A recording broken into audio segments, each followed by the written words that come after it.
change the order of integration. So முதல்ல கொடுத்துருக்கிற order என்னன்னு பாருங்க, அது கரெக்டாக இருக்கான்னு பார்க்குறோம். அதுக்கப்புறம் அதோட ஆர்டரை சேஞ்ச் பண்ண போகிறோம், டயக்ராம் யூஸ் பண்ணி சேஞ்ச் பண்ண போகிறோம்.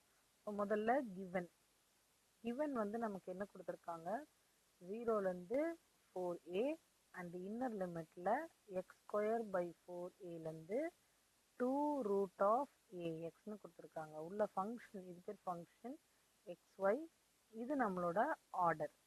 இப்போ ஆர்டர் கொடுத்துருக்கிற ஆர்டர் ஃபஸ்ட்டு கரெக்டாக இருக்கா அப்படின்னு பாருங்க. இங்கே y இருந்ததுன்னா இங்கே இருக்கிற டேர்ம் அதோட இன்னர் லிமிட் வந்து எக்ஸில் இருக்கணும். நம்ம ஒய்யோட ஆர்டருக்கு எக்ஸில் இருக்கணும், நமக்கு கரெக்டாக இருக்குது. இப்போ ஃபஸ்ட்டு நம்ம இது வந்து கரெக்ட் ஃபார்மில் இருக்குது அப்படின்னு எழுதிட்டு நம்ம அடுத்தது ப்ரொசீட் பண்ணலாம். இது இருக்கிறதே வந்து கரெக்டான ஃபார்மில் இருக்குது. அப்போ கரெக்டான ஃபார்மில் இருக்குன்னா அதை யூஸ் பண்ணி நம்ம என்ன பண்ணலாம், கிவன் வந்து டயக்ராம்காக லிமிட்டை மட்டும் எடுத்துக்கிறோம். கிவன் லிமிட்ஸ், இந்த கிவன் லிமிட்ஸ்ன்றது inner integral with respect to ஒய்ன்னு சொன்னோமா, அப்போது ஃபஸ்ட்டு ஒய் ஈக்குவல் டு இந்த லிமிட் எடுக்கணும். y equal to x² by 4a. இதை நான் சிம்பிளிஃபைனா இதை நான் வந்து கிராஸ் மல்டிப்ளை பண்ணிக்கிட்டேன்னா எனக்கு x² equal to 4ay அப்படின்றது என்னோட ஃபர்ஸ்ட் கிராஃப். அடுத்தது என்ன இருக்கு, y equal to 2 root of ax. இந்த 2 root of axன்னு இருக்கு. எனக்கு ரூட் இருந்ததுன்னா அது என்னால் கிராஃப்க்கு ப்ரொசீட் பண்ண முடியாது. அதனால என்ன பண்ணுறோம், squaring on both sides. Squaring பண்ணும்போது இது y² equal to 2 ஸ்கொயர் பண்ணும்போது 4, root of ax whole square பண்ணும்போது ரூட் கேன்சல் ஆகி 4ax. ஸோ ஃபஸ்ட்டு 2 முடிஞ்சிருச்சா, இன்னர் லிமிட் முடிஞ்சிருச்சு. இப்போ அவுட்டர் லிமிட்ன்றது எக்ஸுக்கு ரிலேட்டடானது. ஸோ ஒன்று எக்ஸ் ஈக்குவல் டு 0, இன்னொன்று எக்ஸ் ஈக்குவல் டு 4a. இந்த 4 லிமிட்டை வச்சு தான் நம்ம டயக்ராம் போடப்போம். So x equal to 0, x equal to 4a. இப்போ இதுக்கான டயக்ராம் போயிடலாமா. இந்த டயக்ராமை பேஸ் பண்ணி தான் நம்ம என்ன பண்ண போகிறோம், நம்ம லிமிட்டையே மாற்ற போகிறோம். இது வந்து கிவன் டயக்ராம், கிவன் லிமிட்கான கிவன் கிராஃப். இந்த கிவன் கிராஃப் எப்படி இருக்குன்னு பாருங்க. கிவன் டயக்ராம் ஒரு ஃப்ரீ ஹேண்ட் டயக்ராம் வரைஞ்சிக்கிறேன். இங்கே வந்து a 2a 3a அந்த மாதிரி எடுத்துக்கலாம், ஏன்னா எல்லாமே a ரிலேட்டடாக இருக்கிறதுனால. இங்கே -a -2a, நமக்கு இங்கே வந்து 4a வரைக்கும் போகிறதுனால இன்னும் கொஞ்சம் எக்ஸ்டெண்ட் பண்ணி எழுதிக்கலாம். a 2a 3a 4a வரைக்கும் போகுது. அண்ட் அதே மாதிரி அப்போ இங்கேயும் a 2a 3a 4a வரைக்கும் போகலாம். இங்கே -a -2a. இது எக்ஸ் ஆக்சிஸ், வெர்டிக்கலாக இருக்கிறது ஒய் ஆக்சிஸ். இப்போ நான் டயக்ராம் பிளாட் பண்ணுறேன். ஃபர்ஸ்ட் ஒன் பாருங்க, x² equal to 4ay. x² equal to 4ayன்றது ஒரு பாரபோலா அப்வர்ட்ஸ். இது பக்கத்துலேயே எழுதுகிறேன், x² equal to 4ay. அடுத்தது வேறு கலரில் தெரியறதுக்காக நான் வேறு கலர் யூஸ் பண்ணுறேன். y² equal to, இது க்ரீன் இங்கே மார்க் பண்ணுறேன், அப்புறம் அதுதான் க்ரீன் தெரியும். y² equal to 4ax.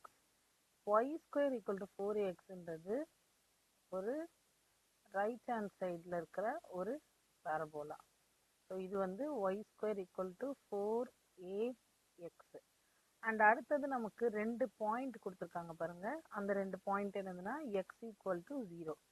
x equal to 0ன்றது இந்த லைன் தான். ஸோ அது நமக்கு தெரியணுன்றதுக்காக நான் இப்படி வரைகிறேன், x equal to 0. அண்ட் அடுத்தது x equal to 4a. எக்ஸில் 4aல பாயிண்ட்டை வச்சுட்டு அதை அப்படியே எக்ஸ்டெண்ட் பண்ணிக்கோங்க. இது x equal to 4a. இப்போது நம்மளோட ரீஜன் எங்கே இருக்குது அப்படின்னா, இது நம்ம கரெக்டாக வரைஞ்சிருந்தோம்னா இந்த இடத்துலையே வந்து கனெக்ட் ஆகிருக்கும். இந்த ரெட் கலர் வந்து அங்கே வந்து கனெக்ட் ஆகிருக்கும். நான் இதை மாற்றி வரைகிறேன். ஸோ இப்போ நான் கிராஃப்லேயே வரைஞ்சிருந்தேன்னா இப்படி இருக்கும் என்னோட கிராஃப்.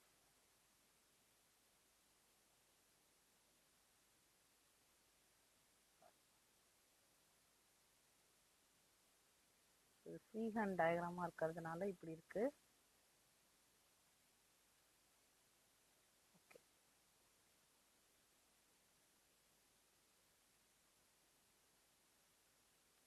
இப்படி இருக்கும் என்னோட கிராஃப். இப்போ ரீஜியன் வந்து எங்க இருக்கு அப்படின்னு மார்க் பண்ணோம்னா இங்கே தான் நம்மளோட ரீஜியன் இருக்கு. எல்லா பாயிண்ட்டுமே எக்ஸு 0லேருந்து 4a இருக்கணும் அண்ட் ரெண்டு கிராஃபுமே சேர்ந்து இருக்கணும் அப்படின்னா இது நம்மளோட ரீஜியன். இப்போ இது வந்து கிவன்ல எனக்கு ஆர்டர் என்னன்னு பாருங்க. எனக்கு கொடுத்துருக்கிற ஆர்டர் வந்து dydx. கொஸ்டின் வந்து என்ன ஆர்டர்ல இருக்கு, நமக்கு dydx. அப்போ இப்போ எனக்கு இப்படி இருக்கு, என்னோட ஸ்ட்ரிப் வந்து இப்படி இருக்கு dydx.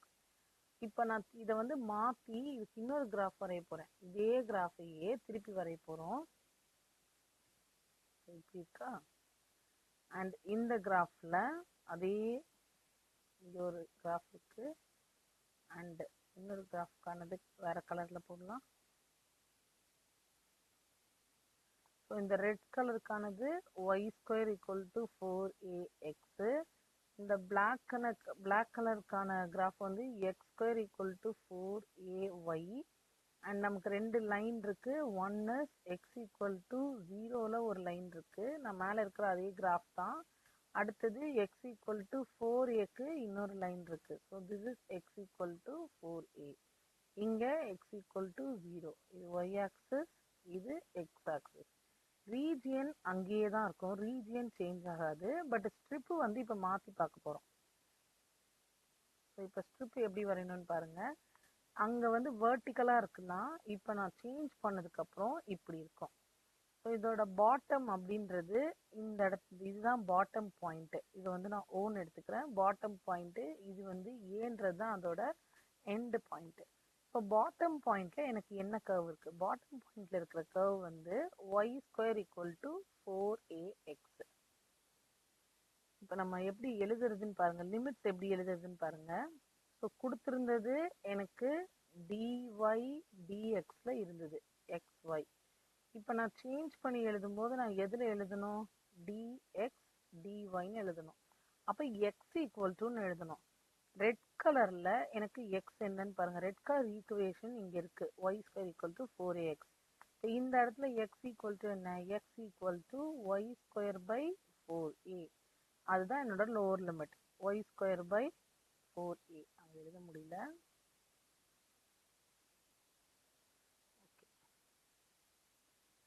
நான் இங்க எழுதுறேன்.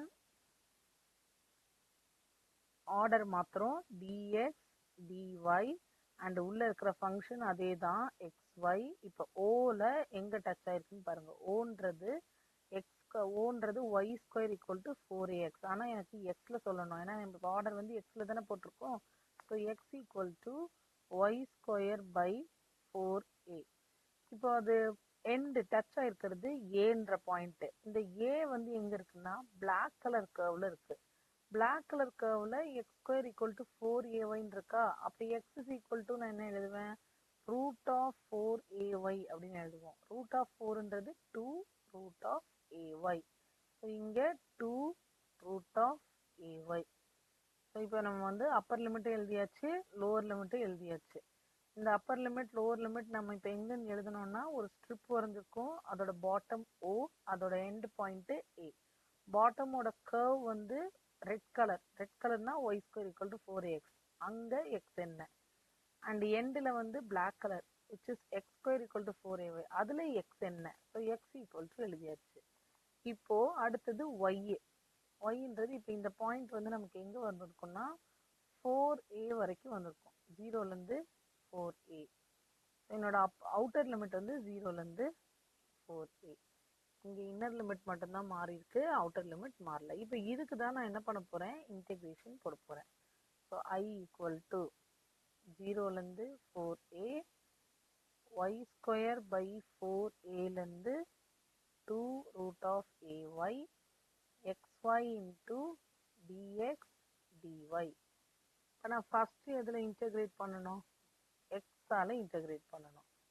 ஸோ 0லேருந்து 4a, எக்ஸை இன்டெகிரேட் பண்ணால் x² / 2, பக்கத்தில் இருக்கிற y அப்படியே இருக்கும்.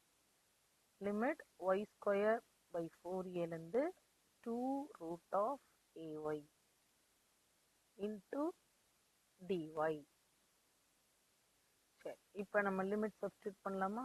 0லேருந்து 4a, y அப்படியே இருக்கட்டும், 2 அப்படியே இருக்கட்டும், x ஸ்கொயர் இருக்கிற இடத்துல அப்பர் லிமிட் 2 root of ayன்றது upper limit whole square minus lower லிமிட்ன்றது y ஸ்கொயர் பை 4a இதுக்கு ஸ்கொயர் அப்பர் x ஸ்கொயர் இருக்கிறதுனால ஹோல் ஸ்கொயர் இன்டு dy. இது இப்போ சிம்பிளிஃபை பண்ணிட்டு அடுத்தது இன்டகிரேட் பண்ண போகிறோம். 0லேருந்து 4a y பை 2 ஸ்கொயர்ன்றது 4 ரூட் a ஹோல் ஸ்கொயர்ன்றது ay minus y square whole ஸ்கொயர்ன்றது y பவர் 4 பை 4 ஸ்கொயர் 16 ஏன்றது a ஸ்கொயர் இன்டு dy. நான் வந்து ஹோல் ஸ்கொயரை அப்ளை பண்ணியிருக்கேன். ஸோ அடுத்தது இங்கே என்ன இருக்கு நமக்கு? இப்போ சிம்பிளிஃபை பண்ணிட்டு நம்ம அதுக்கப்புறம் இன்டிகிரேட் பண்ணலாம். y இந்த டேர்மோட மல்டிப்ளை பண்ணா 4a 2y இருக்கிறதுனால y ஸ்கொயர் பை 2 மைனஸ் இங்கே மல்டிப்ளை பண்ணும்போது y power 5 by 16 a square into dy. இப்போ இதை இன்டகிரேட் பண்ணுவோம் with respect to y. So 4a y power 2ன்றது y பவர் 3 பை 3 அங்கே ஏற்கனவே 2 இருக்கு மைனஸ் y பவர் 5ன்றது y power 6 by 6 into 16 a square. So அதோட லிமிட் 0லேருந்து 4a. ஸோ ஏற்கனவே 4a இருக்கு, இந்த y இருக்கிற இடத்துல 4a whole cube by 6 minus இங்கே 4a whole power 6 by 6 into 16 a square. So இங்கே என்ன பண்ணுறேன்னா 4a into 4 கியூப்ன்றதுனால 4 into 4 into 4 into a cube divided by 6. நமக்கு சிம்பிளிஃபை பண்ணுறது ஈஸிக்காக நான் எழுதுகிறேன். இங்கே 4 பவர் 6ன்னு கொடுத்துருக்காங்களா, 4 பவர் 6னா 6 டைம்ஸ் எழுதிக்கலாம். கேன்சல் ஆகும்போது நம்ம ஈஸியாக கேன்சல் பண்ணிக்கலாம். 4 5 6 into a power 6 by 6 into 16 a power 2. இப்போ இங்கே எனக்கு என்னென்ன கேன்சல் ஆகும்னா இது 2 டைம்ஸ், இது 3 டைம்ஸ், இதுக்கு மேலே இது கேன்சல் ஆகாது. அண்ட் இந்த பக்கம் பார்த்தா 4 டேபிள்ஸில் இது கேன்சல் பண்ணால் 4 டைம்ஸ், திருப்பி இதை கேன்சல் பண்ணும்போது ஃபுல்லாக போயிடும். இது 2 டைம்ஸ், இது 3 டைம்ஸ்.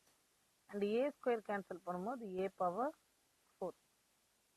அண்ட் இப்போ இங்கே ஃபர்ஸ்ட் டேர்மில் நம்பர்ஸ் மட்டும் பாருங்கள். நம்பர்ஸ் பார்த்தீங்கன்னா 4 into 4 into 4 which is 64 into 2 128 a power 4 by 3 minus இந்த பக்கம் பார்க்கும்போது எனக்கு என்ன இருக்குன்னா 64